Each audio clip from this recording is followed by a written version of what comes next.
Hello artists, if you are someone who is feeling a bit unsure, lost, or concerned about the future and you've decided to take a gap year to think things through, here's 5 tips to make the most of your gap year. My first tip is all about structure. When you're 18 or a young artist coming out of A-levels or a course that is organized in a very specific way, you need to start learning how you're going to produce art outside of that previous system. What you need to do is establish your own artistic practice where you are really trying to understand what makes you tick as an artist and what mediums you enjoy using. Undertaking a structured course where you're maybe being told what to do by an exam board or teachers is very different from being put on your own in your own studio space and just being told to work.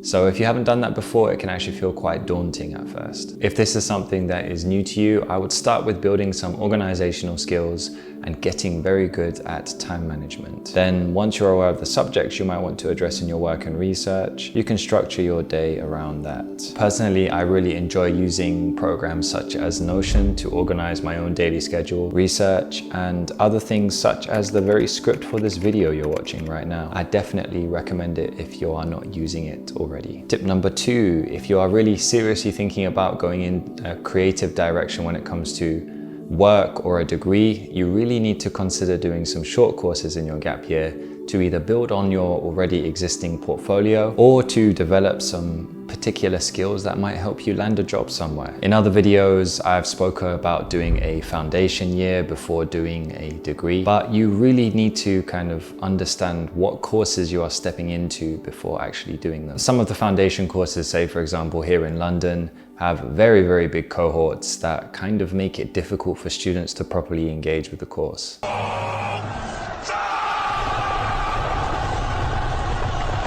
While this might be great if you know exactly what direction you're heading in because they kind of act like gateways to the degree courses, the reality is you'd probably benefit more from doing a short course or a smaller course because you'd get more time with tutors, you would bond with your classmates to a greater extent, and potentially even have your own studio space. And speaking of courses with smaller cohorts, I would like to thank the sponsor of this video, the Royal Drawing School, which is where I did my fine art foundation, and also more recently the 3-month drawing intensive. When I did my foundation course, that 1 year actually ended up being better than my whole 3 years on my degree course, simply because it was such a good balance between learning actual technical skills alongside developing a personal artistic practice. Unfortunately, the foundation course at the Royal Drawing School no longer exists, but they've recently put together a 3-month course called The Drawing Gap, aimed at 18 to 23-year-olds. It seems to come across as a mini foundation course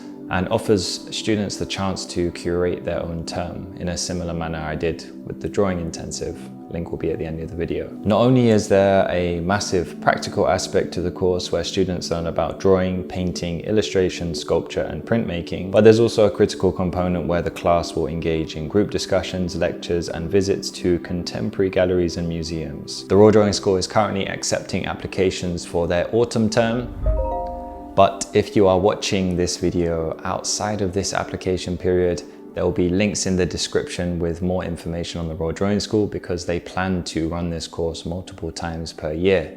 So even if you've missed this deadline, there may be another deadline coming up soon. The fact that it is run on kind of a 3-month termly basis also makes it perfect for those who are thinking of doing a gap year because you can juggle it with all the other things you might be wanting to do, like travel or... I also wouldn't worry too much if you don't have a very kind of direct background in the arts. It's courses like this that exist to help you build that portfolio and send you in that creative direction. So they're not expecting you to be an established artist already going into the course. Tip number 3, please, please, please establish a solid sketchbook practice. And I'm not talking about those A-level sketchbooks where you just copy and paste some mumbo jumbo from Wikipedia, do an artist study on one side and paste all of that on the other side.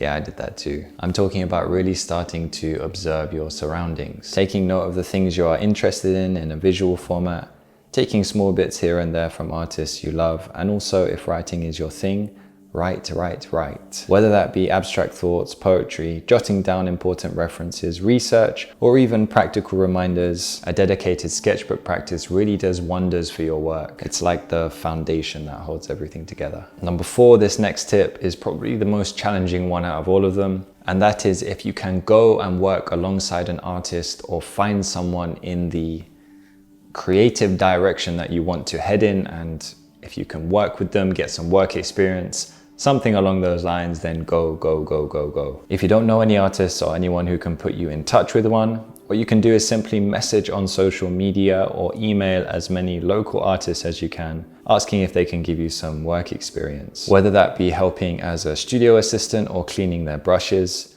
just go and see how they work. Ideally, try and contact artists whose work you actually like and have a genuine interest in, because you'll be able to show that in a more honest way once you're interacting with them, and it will be a much more positive experience for you. Tip number 5 kind of touches on tip number 2, but I'm going to recommend some very specific skills that I think you should learn if you are going in that creative or artistic direction, which personally I have found very useful. First is learn how to use a DSLR camera. That's taking pictures and also making videos.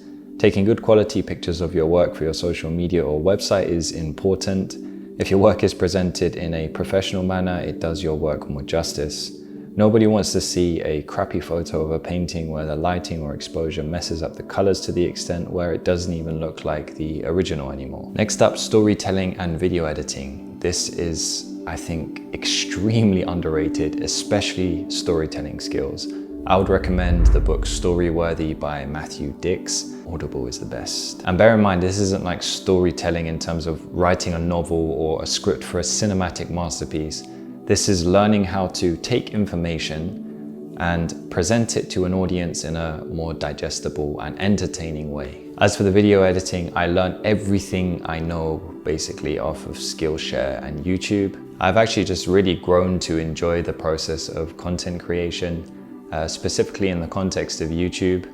I wouldn't have had a lot of conversations, and to be honest, I would have missed out on opportunities if I hadn't made this channel in the first place.